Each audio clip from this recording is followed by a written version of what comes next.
Welcome back everyone to another OKest Recap where we cover all things handheld PC gaming. We have a lot of things to cover today. We have a new revision of the Steam Deck, some updates to the software and the roadmap forward for the Legion Go, some good news for the ROG Ally and its SD card reader, a OneXPlayer event that's happening in Canada, and AYANEO has a few new devices that are coming around the corner. Before we move on to our device updates, I do have a couple things to cover in the quick news, so let's jump into that. The first bit of quick news is that SteamOS may be coming to other devices sooner than we think. Recently, PC Gamer had an interview with a couple of senior staff at Valve, where they were able to ask a few questions relating to SteamOS and what the plan was moving forward. According to the interview, getting SteamOS more accessible is a high priority for Valve, and it seems that they first want to target other handheld devices before they move on to the broader PC market. Mostly because SteamOS is very catered to the Steam Deck, and other handhelds that run AMD chips are running very similar architecture. So who knows, this might be just around the corner, or it might still be a little bit. Is this something that you're interested in? Would you load SteamOS on your handheld device? Let's talk about it in the comments. And our second bit of news is a new handheld coming from a company called Terrans, and it's called the Handheld 5. And it seems that it's going to come in two configurations with the 7840U, either 16GB or 32GB of LPDDR5X RAM, which would be running at 6400 megatransfers per second. It'll sport a 7-inch 1080p 120Hz display with 100% sRGB color gamut and brightness up to 450 nits. The details are still pretty limited on this one, but I'll keep you up to speed once I learn more about it. So that'll wrap it up for the quick news. Let's head over to the Steam Deck updates.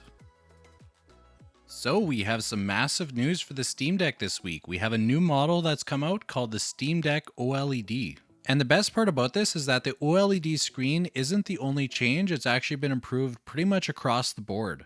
We have a larger battery, we have a more efficient chip, we have faster RAM, we have better performance, improved controllers and trackpads. We've also got 30 grams that have been shaved off the weight, and a few other cool things. So let's go through this one piece at a time. Let's first look at the price. So we have a similar pricing model to what we had before. Now keep in mind my prices here are in Canadian, but I've included the American prices just above as an edit on the image here. As you can see, the prices remain pretty much the same. The only difference is you can get 1 terabyte now where you couldn't get that previously. As well, they're selling a limited edition in Canada and the US, so that's going to be limited quantities, and we'll take a look at that in a second, and that one's going for $679. Taking a closer look at the limited edition model, we can see that it has a really nice kind of smoky black finish with the orange accents like on the joysticks and in the vents. Looking at the design, I really like this. It looks really good. The orange is really sharp and it really pops out and really does stand out. Even the screws are orange, which is pretty cool. So I think on launch day, I'm going to see if I can somehow manage to snag one of these. I have really bad luck with online purchases, so wish me luck. And if I get the limited edition, I'll definitely be showing you guys. Something else that's kind of cool that comes with the limited edition one is actually a different case. So let's take a quick look at it. This case is definitely a neat idea. It's actually a case inside of a case. So you have the hard shell case on the outside and then more of like a sleeve, I guess, on the inside. So if you want to downsize the real estate of your case, you could just take out this inner layer and throw it in a backpack or whatever, and it's definitely going to be a little bit smaller than having the full hard shell case. And lastly, let's take a look at the list of full changes between the OLED model versus the previous one. Some of the general updates is that the APU is now at 6 nanometer for better efficiency. The memory has been upgraded to 6400 megatransfers per second, which should improve performance. They also increased the thermal module thickness and performance. Some changes to the display is that it's now a 7.4 inch screen up from 7 inches, and of course it's an OLED now. It now has 90 Hz refresh rate up from 60. The peak brightness is up to 1000 nits now. As well, we have an updated touchscreen that should improve latency and accuracy. Some improvements to the power is that the battery is now a 50 watt-hour battery up from 40. They've also updated the battery to allow for faster charging. They changed the charging LED to WRGB. They added support for waking up from initial unboxing with long pressing the power button instead of needing to use a AC power cord. They also increased the length of the charger cord to 2.5 meters up from 1.5 meters, and now they've added a logo to the power supply. For Wi-Fi and Bluetooth, they've updated the module to support Wi-Fi 6E and Bluetooth 5.3. They added a third antenna for better Bluetooth performance that's at the top of the device, as well as support for wake up from Bluetooth controllers. For audio, they improved the bass response for an overall flatter sound profile and added support for an onboard microphone to work simultaneously with the 3.5mm headphone connector. For software updates, they greatly improved memory power management, added preliminary support for open source BIOS and EC firmware, and they improved the resume time by roughly 30%. For the controls, there was a number of improvements to the joysticks like increased grip and dust resistance, as well as improved reliability of the analog stick touch detection. There's improved responsiveness and tactility of the shoulder buttons. They did some improvements to the D-pad, the snap ratio, and diagonal interactions.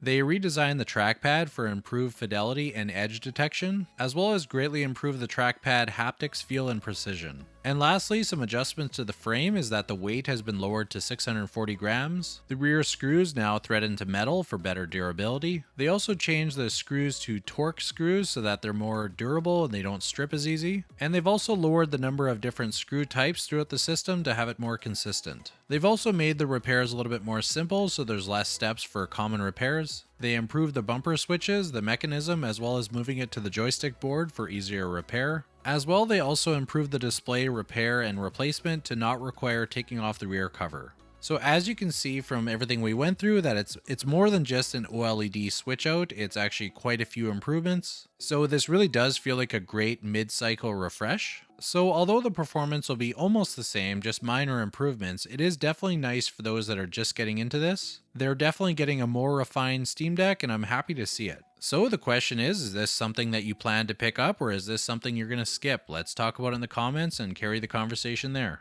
And that's all we're going to cover for the Steam Deck this week, so let's head over to the Legion Go. We have a number of things to cover for the Legion Go today. We have a new AMD driver that came out, we have updates to Legion Space, as well as a new Ask Me Anything that gave us an update on the roadmap forward. So first we'll start off with the AMD update. So this came out on November 6th, and unfortunately it's not 23.11.1, which is actually the current drivers for the 7840U. But instead is actually the 23.9.2, so it's a little bit older, but it does fix some issues with Starfield and some other big games. It does seem, however, that they have another AMD driver update coming out soon, so I'll keep you guys up to speed when I hear more about that. We can go ahead and move into the updated roadmap and Ask Me Anything because those will cover the Legion Space update that I wanted to go over as well. How they went about this update is they basically took last week's update and then just added some bullets underneath to answer each of the sections. So I'm going to go through this one bit at a time and try to make it as clear as possible. Last week they mentioned that an update would come out on November 10th, and it did come out, and that's version 1.0.2.2. The next update is tentatively planned for November 30th. The next thing they said last week was that the UI would be darker, and it seems that that is now the default. Right Legion button optimizations that were being worked on for quicker and more intuitive access to performance settings and toggles. Now when you click the right Legion button once, you'll get access to the settings and performance toggles, which was something that was requested by the community. Last week they said that the trackpad, DPI, and joystick dead zone management were a work in progress. And the update is that this may take a little longer than originally anticipated, but they will release it as soon as they can. For making the apply game profile more intuitive, there is still no updates for that. For the AMD drivers, they did get that out when they planned to, and they're working on expediting the process so that they could get them a little bit sooner moving forward. For gyro controls, the November 10th update allowed you to set the gyro as left or right joystick, and they said that further improvements are still a work in progress.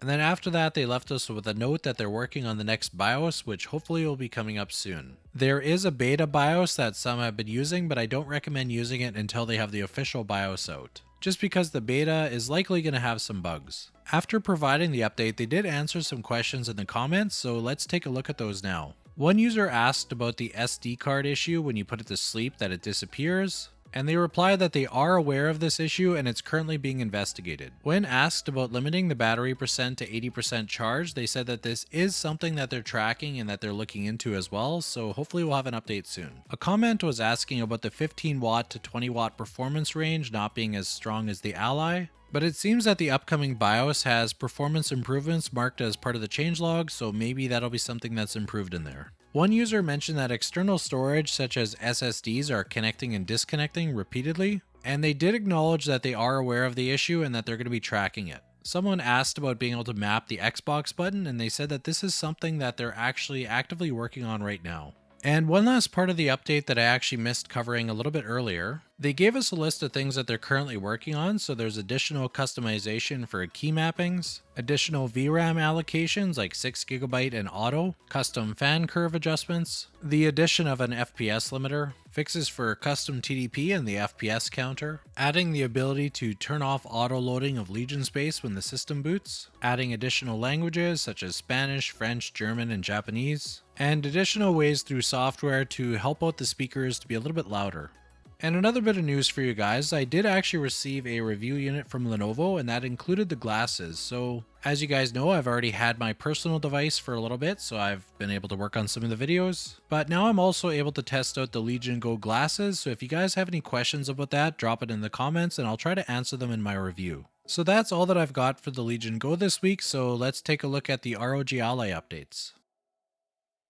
This week was actually really quiet for the ROG Allies. I only have one thing to talk about today, and that was something I came across in the unofficial Discord server. So it seems that there's finally a permanent fix for the SD card slot, so if your device is having issues and you bring it in for warranty, they're going to replace it with a new board that seems to have the issue resolved. This was according to an ASUS representative that, in replying to a community member, had mentioned that the fix is now a permanent one, so let's hope that that's true. Of course, we're going to have to wait to hear from those that are currently RMAing their devices to see if it actually comes back and if the issue returns or not. So we're going to need a little bit of time before this is confirmed or not.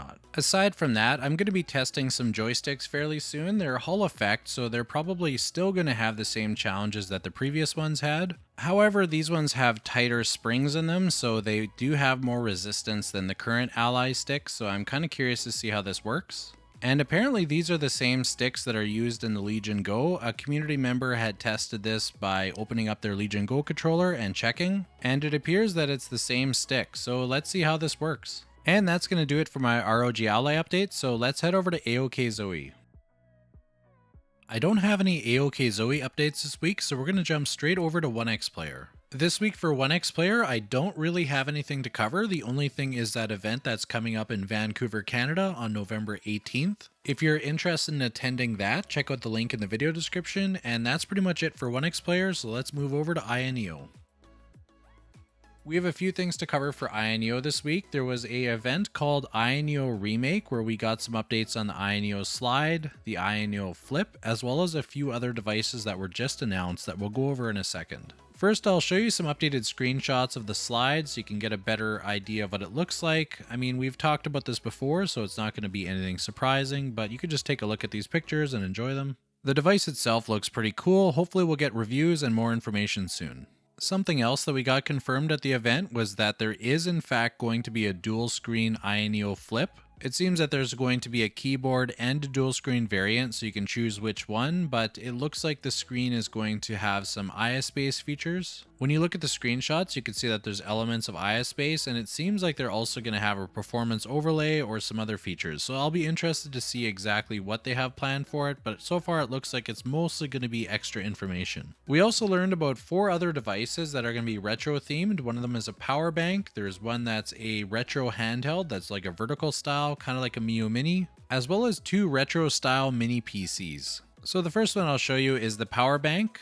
And here you can see it. It looks kind of like a Super Nintendo. They're definitely going for the retro vibes, so I'll let you guys know when I hear more about this. We don't know more information yet. Next up is the AYANEO Pocket DMG, and this is their vertical style system that's meant for retro games. As you can see from the photos, it looks a lot like an Anbernic RG353V, but we don't have a full rendering yet, so we only have these teaser shots. I also have no idea what chipset it's going to use, but Arthur in the Discord server has mentioned that it should be fairly powerful, so we'll have to wait to see. Next, they announced 2 mini PCs. The first one is the AM01, so you can see it looks very retro, kind of like an old Mac. There's no information on specs yet, but they do have an Indiegogo page where you can sign up for email updates, so check that out. It's in the video description. The second mini PC is the AM02, and this one is going for what looks like an NES style vibe. And just like the AM01, we don't have information for specs, but we're going to have to wait for that. So what do you think of AYANEO's push for the new retro look? Is this something that you're behind, or is this something that you're not really a fan of? Let me know in the comments, and let's continue the conversation there. And one last update that I have for AYANEO is that they have a new AYASPACE 2.0.1.2 that's come out. This fixes a Windows update crash, optimizes the TDP stability, and fixed fan control after a Windows update that recently came out. And with that, that's all I have for AYANEO, so let's move on to GPD. For GPD, I only have one bit of news to cover, and that's for the WinMax 2 7840U. So those that haven't received their unit, apparently it's going to start shipping at the end of November, which is when they're claiming they're going to have the 7840 back in stock, so that should also affect the Win 4 7840 model. The only other update that I have for GPD is actually for myself personally, so I'm going to be receiving my 7640U Win 4 this next coming week. I'm planning to do some comparisons with my Win 4 6800U as well as my OneXFly, which has the 7840. And then lastly, I also picked up a Win 3 in a trade, so I'm going to be experimenting with that one, and maybe I'll include it in a video at some point in the future. Anyway, that's all I've got for GPD, so let's move on to AYN. For AYN, the only update that I have is that the Odin 2 has continued to ship, so they're way ahead of schedule as far as shipping goes. However, the SKU that I picked seems to be the one that's kind of going the slowest. I'm hoping this next week is my week. I'm really looking forward to trying this out, but we'll have to wait to see. And that's all I've got for AYN, and that's also going to do it for this week's recap. I hope you enjoyed this video, and thank you for watching.